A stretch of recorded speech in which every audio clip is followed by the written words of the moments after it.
Aeth Donna ti ddangos I ni be oedd be. Reit, medda hi.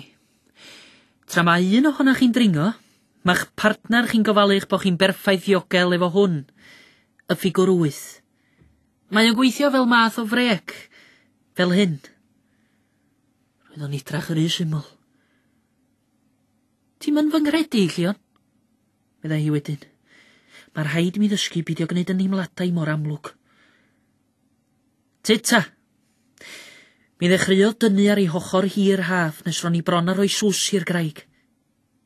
Ew, mae rhywbeth mawr I ddeud dros ddynas sy'n gwybod be mae isio. Oce, dechreuad ringo. Mi sbis I arni am eiliad. Yna troi nôl at y graig a dechrau symud I fyny'r tyllau ar ychau. Roedd o'n hawdd.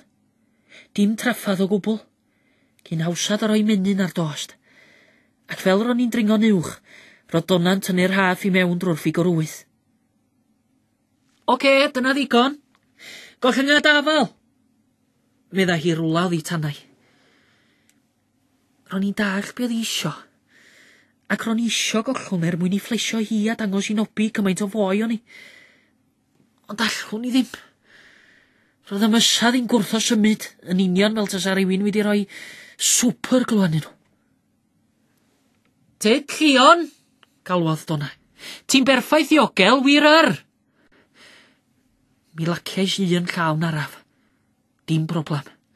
Wedyn, hanad y lofn a damollwn y llall. Oce, mi nes I gau fy llygyd, ond yna neb yn gallu gweld yn I. Nid fo gen I ddiffyg ffydd yn Donna. Ond mae'n cymryd tipyn amser I arfer efo'r syniad fod ti'n rhoi dy fywyd yn wylo rhywun arall. Ac ar ôl y sioc o'r bowns bach lleia yna, ro'n i'n hongian efo mhen ôl nis na'n rhaid, gan fod yr rheini wedi mynnu aros lle roeddan nhw. Mi drois I mhen I sbio ar bawb oddi tannau. Gwenir o Donna deu beth bynnag, a Gwena'n edrych reit boenus. Poeni amdana I, mae'n siŵr. Fy ngweld I roi mywyd ar lein wedi gwneud I sylweddoli mai fi oedd I wir garu. Mae yna'n digwydd mewn ffilmiau ac mewn operau seipon, tydi. Ond bywyd go iawn di hwn. A'r unig ebychiadau glywes I oedd nobi ag ags yn piso chwerthin ac yn gweiddi. Hei, mae na ddrewdod yn dod o rwla. Be sy'n trons? Wedi caiwch chi! Medda Donna. Paid â chymryd sylw, Llion. Mi nes di dda iawn fanna. Dyna brofi pa mor ddiogel byddwch chi. Iawn, Gwenan? Jyst crychu thrwyn nath ono. Reit, Llion.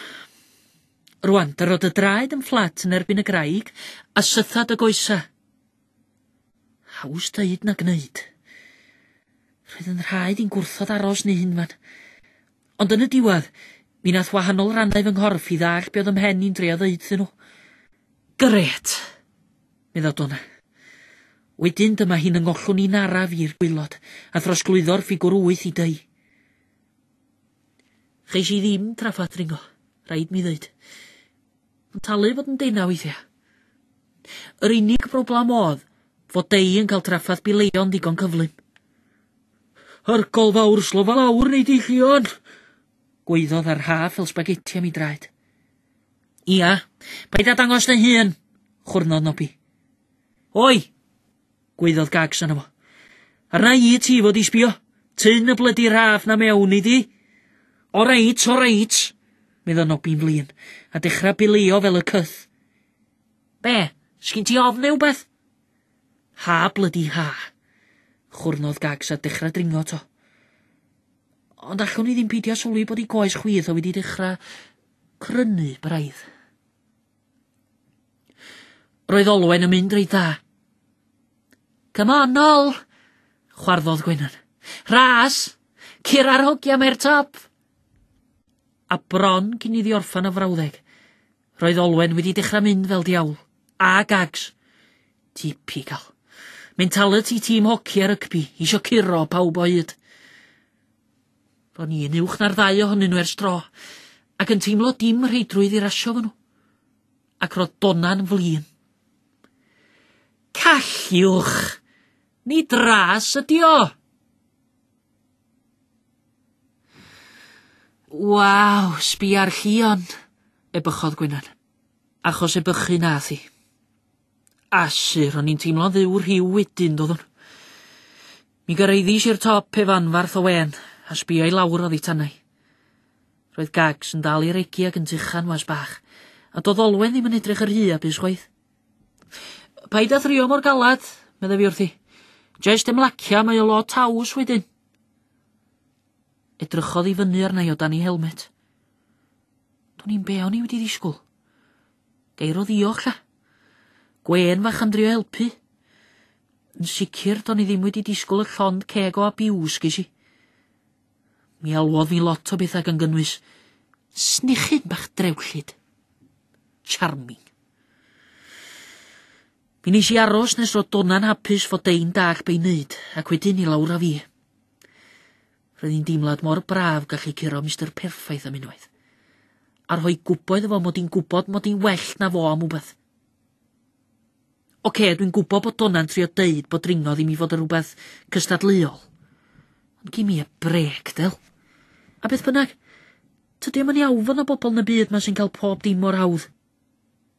Felly ro'n i'n teimlo bysa hyn yn gwneud lles dy fo. Go dda chdi, Llion, medda dei. Roedd ti werth dy weld fanna. Ond oedd Nobi ddim o'r hael i gymoliaeth. Dei gwir, doedd o ddim yn impressed o gwbl. Felly ti ydi'r Missing Link.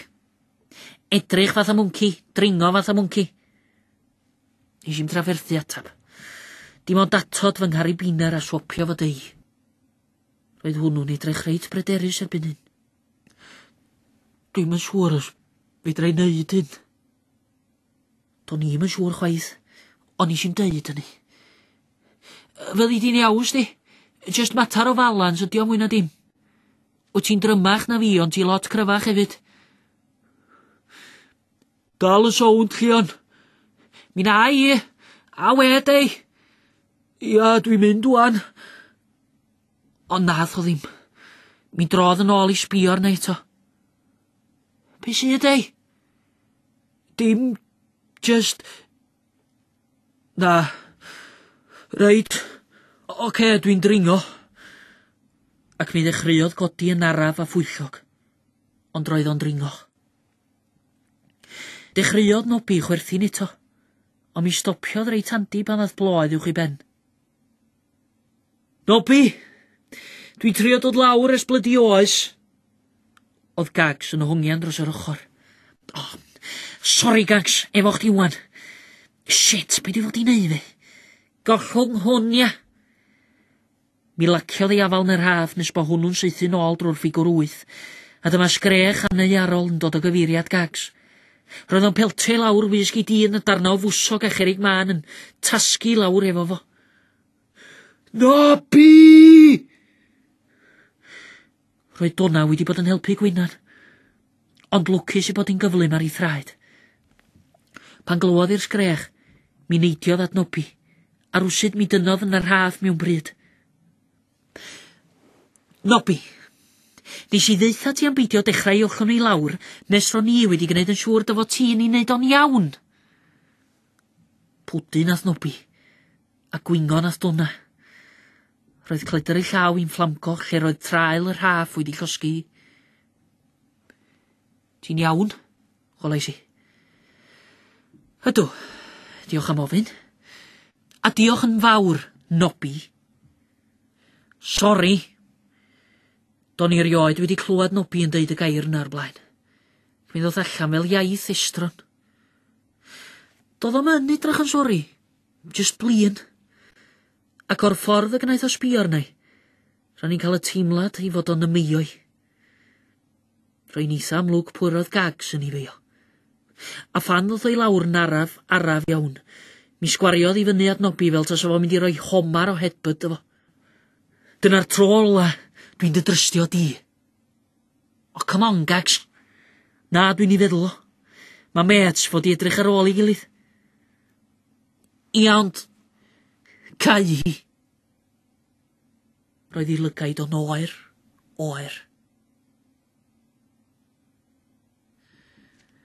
Yn y cyfamser, roedd Dei wedi dechrau dringo eto.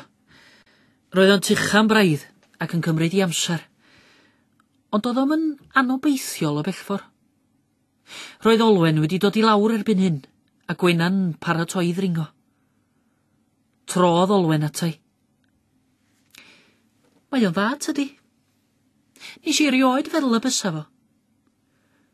Na finna bod yn onast, medda fi. Ond fedri di bys seid nes di roi cyfle I rywun. Ers pryd wyt ti a dei yn gymaint o fet? Dyda ni ddim felly, atebais. Pwy ydy dy fet di'n ysgol ta? Gofynodd wedyn. Neb arbennig, dwi'n eitha licio nghwmni fy hun. Ers pryd wyt ti yn fet efo Gwynan? Ysgol gynradd. Oedd hi'n ddel yr adeg hynny hefyd? O. Ti'n cofio'r stori'r Ugly Duckling? Do. O'n I wastad yn meddwl y byswn i'n tyfu fyny fod yn alarch. Ond nes I byth, mwy o chwadan. Roedd na wedi dod allan eb mi feddwl. Mi frathis I fy nhafod ond roedd I ry hwyr. Edrychodd Olwen arna. Am eiliad, ro'n i'n meddwl mod i'n gweld agra yn I llygyd I. Ond I flannu son nhw, a throdd I llygaid yn galad, oer. Do'n i'n gwybod lle sbio. Oce, dwi'n barod, meddai Gwenan. Trodd Olwen at hi'n syth, sythu chefn, a thynnu'r haff drwy'r teclyn bile, nes roedd Gwenan bron ar flaenau thraed. Asu, hold on o gan. Sori, ti'n barod rwan ta? Ydw, jyst yn trio gweithio allan sydd I wneud hyn heb falu ngwynadd. Ro'n isio sbio ar I phen ôl I yn yr harnas wrth I ddringo, ond ro'n i'n teimlo Olwen yn gwgu arni, ac mi roedd dei bron a chyrraedd y top, felly ro'n i'n gorfod canolbwyntio arno fo. Mi lisgodd I hun dros yr ochr, sefyll ar I draed a chodi frichau yn yr awyr, a gweiddi fel tas o'm yn gall. Beth farsi bod ar ffati, gweiddodd Nobi dros y sŵn. Hapus ydi o, eglurodd Donna. Wedi gwirioni, medda fi. Off I ben, medda Gags. Ond y sydyn dyma dei'n rhewi a syrthio ar I bedwar allan o'r golwg. Doedd o ddim yn gweiddi rwan. Dei, ti'n iawn? Dim atab felly mi wyddis i'n uwch. Dei! Daeth llais bach tila rwla. Help! Be sy? Gweiddodd Donna. Roedd I wedi mynd reit welw. Dim atab. Mi fysa'n cymryd oes I Gwenan o Nobi gyrraedd y top. Prin roedd nhw wedi dechrau. Felly mi ddechreuodd Donna ddringo. Hei, sgyn ti'n rhaff? Meddai Olwen. Fyddai'n iawn, atebodd Donna. Just drycha di ar ôl Gwenan tra dwi fyny fama. Wawi. Roedd I dringo dda. Fel neidar wrsyt, llifo I fyny bron heb stopio gwbl. Roedd na law neu droed ar symud drwy'r adag. Roedd o bron fel bale. Poetry in motion. Medda fi heb feddwl bod neb yn clywed. Ti'n I ffansio hi? Damia, roedd Olwen wedi sylwi. Mi nes I drio beidio chochi a methu. Paid o bo soft, medda fi'n trio swnio'n cwl. Ha, mae yn hollol amlwg llion. Ti'n slefrion. Calla. Wel. Pwy fysa'n meddwl? Roedd I llais i'n gras rwan. Meddwl be? Dyfo ti'n gallu sbio rywun heb law Gwenan? Damia, cachu. Is I chwy ysgwair dros ta. Ys pryd roedd Olwen yn gwybod? O, na. Oedd hyn yn golygu fod Gwenan yn gwybod hefyd. Mi nes I ryw sŵn hanner ffordd rhwng chwerthin a ddychan, a mi ddath allan yn debycach I wych mochyn yn cael ei grogi. Diolch byth fod Donna wedi cyrraedd y top erbyn hyn ac yn siarad yn dawel efo dei. Ro'n i'n gallu cogio bod gen I fwy o ddiddordeb yn dein ac yn rwdlan Olwen. Mi fys i'n aros am oes I ddall be oedd ar dei. Y cwbl y gallwn ni weld oedd helmet y ddau'n bobian I fyny ag I lawr. Yna mi deimlis i'r haf yn cael ei thynnu, yna I llacio, ac mi ddoth pen donna i'r golwg dros yr ochr. Mae Dei a finna'n dod I lawr rownd y cefn, iawn? Nobi, Gwenan, peidiwch a dod I lawr nes bydda I wedi cyrraedd y gwylod. Dim gair o'i glirad. Be oedd wedi digwydd o? Odd, meddai Olwyn. Nath o droi ffer neu rhywbeth wrth wneud y stramantiau gwirio na? Do'n gyn I ymclem. Be ddigwyddodd Dei? Holodd Gags. Dim byd. Chafodd Gags ddim cyfle I holi mwy. Mi nath Donna fynd ati'n syth I wneud yn siŵr ei fod o'n gollwng Nobi I lawr yn ddiogel. Felly roedd o'n gorfod canolbwyntio. Daeth Dei draw at I a hanner gwenu. Am fod pawb arall yn mynd draw'r graig yn disgwyl am Gwenan, roedd Dei a finna'n gallonydd. Bi oedd Dei? Edrychodd arna I am eiliad, a dal at I sgriwiau garabina'r gyn atab. Mae gen I ofn uchder. Ha? Roedd o'n iawn pam o'n i'n dringo, mod i'n poeni'n ofnadwy yr holl ffordd. A phan gyrraeddis i'r top, ro'n I wedi gwirioni. Ond yna pryd nes I sbio I lawr yn iawn am y tro gynta, de. Wedyn mi ath fy mhen a gliniau fel jeli. Ddidis I ddim byd. Dim ond nodio am hen yn dawel. Ti yn barod I ddringo ta? Medda fo, fel ta sa fo wedi anghofio'r cwbl. Ydw, ti'n mynd I ddringo ar fôl I ta? Gawn I weld, ia. Digon teg. Felly mi ddechrys I ddringo. Unwaith eto, ro'n I wrth y modd, ac yn cael dim traffath o fath yn y byd. Ro'n amball I symudiad lle ro'n i'n gorfod meddwl chydig mwy. Ond roedd hynny'n ychwanegu at y blisar. Roedd hyn yn well nad os o'n gyfaw South Park. Yn well na'r teimlad ges I o gyffwrdd Apple Maci am y tro gynta. A hyd y gwyddwn I, roedd o well na chael noso mewn cornel dywyll efo Gwenan hefyd.